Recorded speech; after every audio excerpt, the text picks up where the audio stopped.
Assalamualaikum warahmatullahi wabarakatuh. Perkenalkan, nama saya Salma Zakiah dengan NIM 2414070077. Di sini saya dari kelas PGMIC. Nah, di sini saya akan membuat video pembelajaran tentang strategi pembelajaran saintifik. Baik teman-teman semuanya, saya di sini membahas seperdua materi dari strategi pembelajaran saintifik, yaitu di sini saya akan membahas yang pertama, pengertian strategi pembelajaran saintifik, dan yang kedua di sini saya akan membahas tentang tujuan strategi pembelajaran saintifik.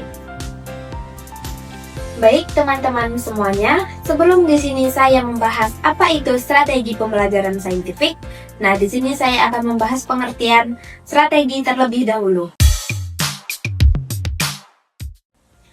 Nah, strategi secara bahasa adalah siasat, kiat, trik atau cara yang digunakan oleh orang militer pada zaman dahulu untuk menyusun strategi dalam peperangan.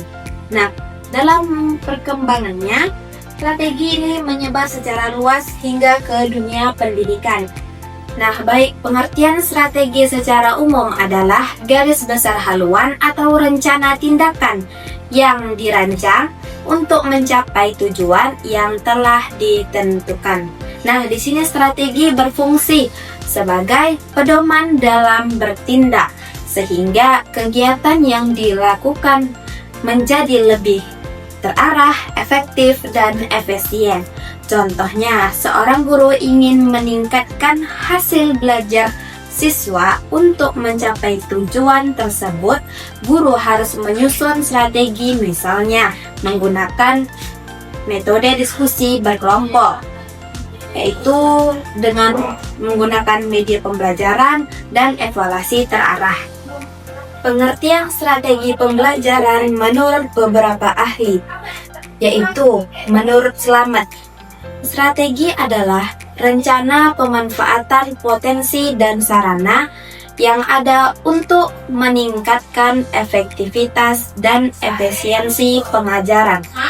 Dalam proses pembelajaran, guru harus mampu memanfaatkan sebagai sumber daya yang tersedia, seperti kemampuan guru, sarana dan prasarana, media pembelajaran, dan lingkungan belajar.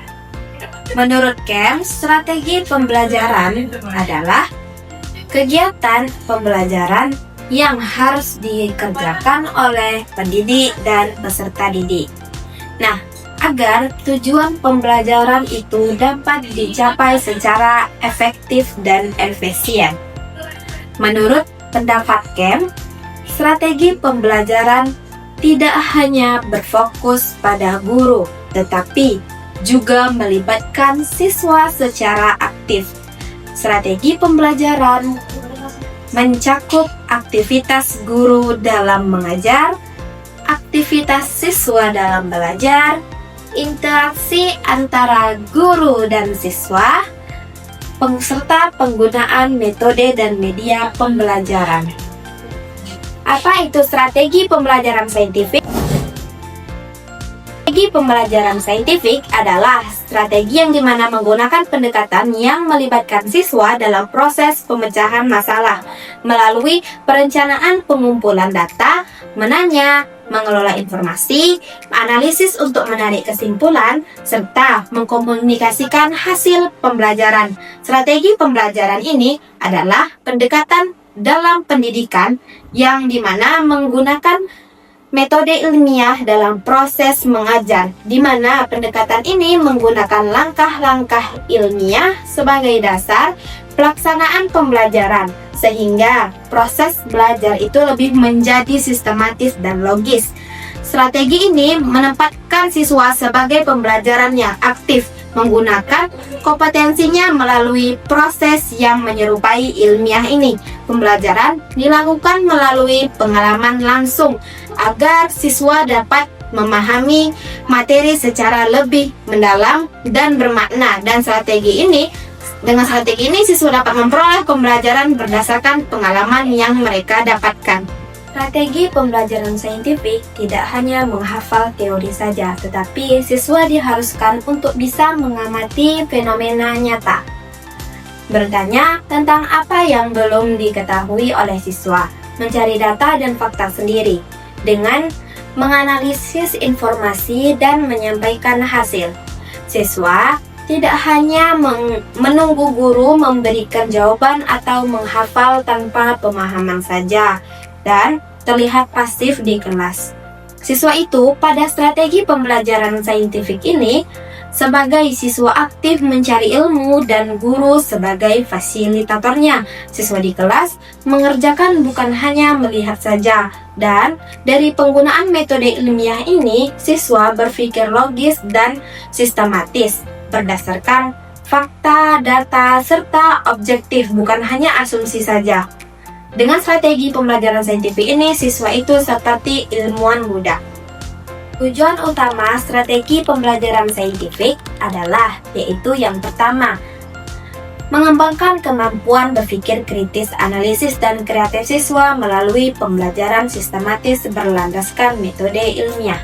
Pendekatan saintifik ini membantu siswa berpikir secara logis, menganalisis informasi, dan menemukan solusi atau ide baru berdasarkan fakta yang diperoleh.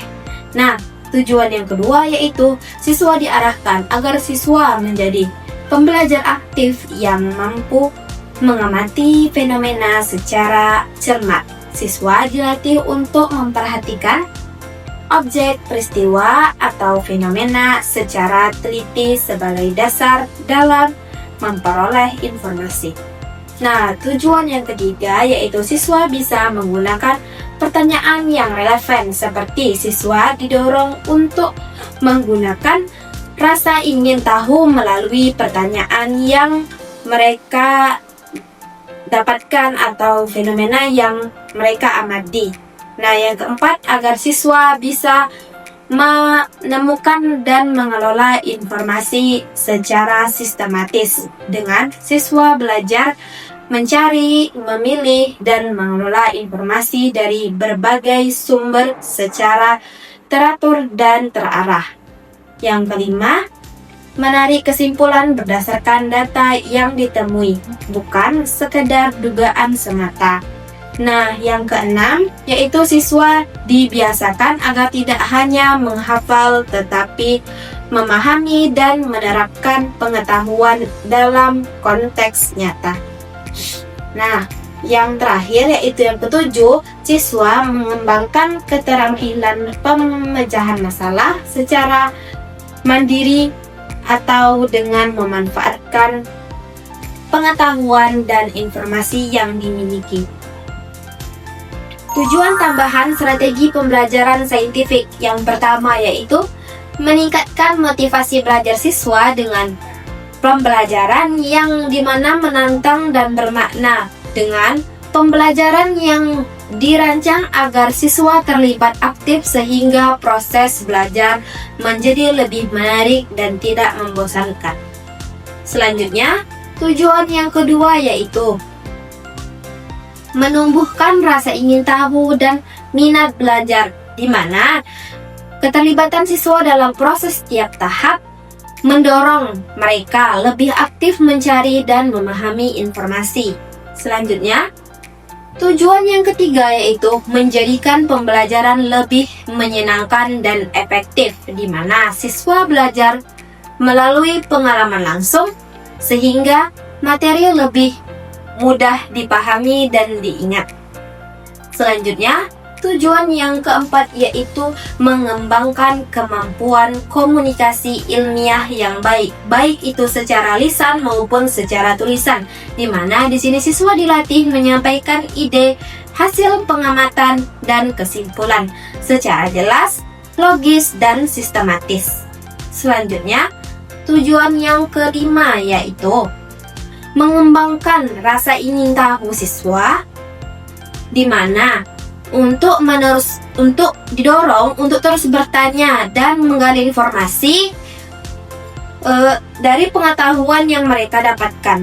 Yang keenam yaitu menumbuhkan kejujuran, yang dimana siswa dibiasakan menyampaikan data dan hasil pengamatan sesuai dengan fakta yang ditemukan mereka di lapangan. Selanjutnya, tujuan yang ketujuh adalah melatih ketelitian siswa dengan belajar mengamati, mengumpulkan data, dan menganalisis informasi secara cermat. Selanjutnya, tujuan yang ke-8 yaitu menanamkan tanggung jawab siswa, di mana siswa akan bertanggung jawab terhadap tugas, proses belajar, dan hasil yang mereka peroleh. Selanjutnya, tujuan yang ke-9 yaitu membentuk pribadi yang belajar sepanjang hayat dan berperan aktif dalam masyarakat. Di sini, siswa dibekali dengan kemampuan untuk terus belajar dan beradaptasi dengan perkembangan zaman. Selanjutnya yaitu tujuan yang ke-10 adalah menekankan aspek kognitif, afektif, dan psikomotorik, yang dimana tidak hanya mengembangkan pengetahuan tetapi juga sikap dan keterampilan siswa. Selanjutnya, tujuan yang ke-11 yaitu membuat individu yang utuh dan seimbang. Di sini siswa diharapkan berkembang secara menyeluruh dalam aspek intelektual, emosional, sosial, dan keterampilan. Baik teman-teman semuanya, hanya sekian materi dari video pembelajaran yang dapat saya sampaikan. Lebih dan kurangnya saya mohon maaf. Semoga video yang saya buat ini bermanfaat bagi kita semua. Saya sudahi dengan wassalamualaikum warahmatullahi wabarakatuh.